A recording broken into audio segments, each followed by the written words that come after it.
অনেক দিন পর আমার বোন বাড়িতে আসলো। কোথায় ওকে আমরা রান্নাবান্না করে খাওয়াবো, আর ও বলছে ওনাকে আমাদের রান্না করে খাওয়াবে। তো যাই হোক, আজকে রান্নাটা আমরা 3 বোন মিলে সেরে ফেললাম। এমনিতে বাপের বাড়িতে বেড়াতে গেলে আমি যদিও রান্নাবান্না করি না, আমার বৌদি আমাদের রান্নাবান্না করে খাওয়ায়।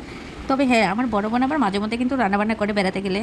তো তোমাদের সাথে কথা বলতে বলতে এদিকে আমার ছোটো বোন ইলিশ মাছের তরকারিটাও রান্না করে ফেললো, আর এদিকে আমার বড় বোন আমাদের বাড়ির পুকুরের এই যে দেখছ এই ছোটো মাছগুলি, এটা আমার বড় বোন রান্না করেছে, আর এদিকে ইলিশ মাছটা আমার ছোটো বোন রান্না করেছে। আর এদিকে এখন ছোটো বোন পায়েস রান্না শুরু করে দিয়েছে। তো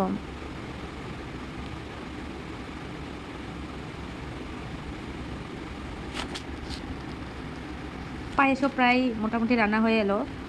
তো এখন দম বিরিয়ানিটা আমি রান্না করব। এদিকে মাংসের জন্য সব মশলা রেডি করা হয়ে গেছে। তো এদিকে পায়েস রান্নাও শেষ, এখন আমি মাংসটা রেডি করছি। তো মাংসটা হয়ে এলে তারপরে আমি বিরিয়ানিটা বসাবো। অ্যাকচুয়ালি সবাই মিলে করছি, সেজন্য অনেক কম সময়ের মধ্যে হয়ে গেছে।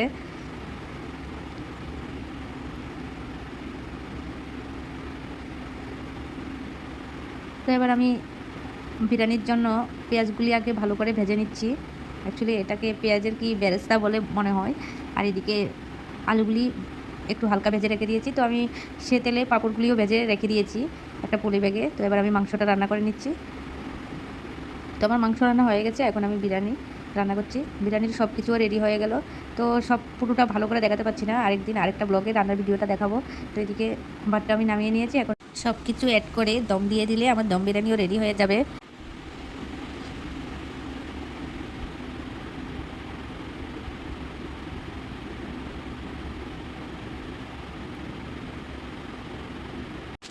অ্যাকচুয়ালি দম বিরিয়ানির যে আলুগুলি হয় সেগুলি আমার কাছে এমনিতে এত ভালো লাগে না। যদি একটু মাংসের ঝোলের মধ্যে চুবিয়ে দেওয়া হয় তারপরে ভালো লাগে। তো আমিও সেজন্য একটু মাংসের ঝোলের মধ্যে লাস্টে একটু আলুগুলিকে দিয়ে 2-3 মিনিটের মতন একটু চুলার মধ্যে রেখেছি। তো এই আলুটা দিচ্ছি।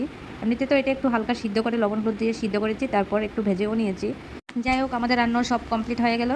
সো টাটা বাই বাই, দেখা হচ্ছে নেক্সট ভিডিওতে।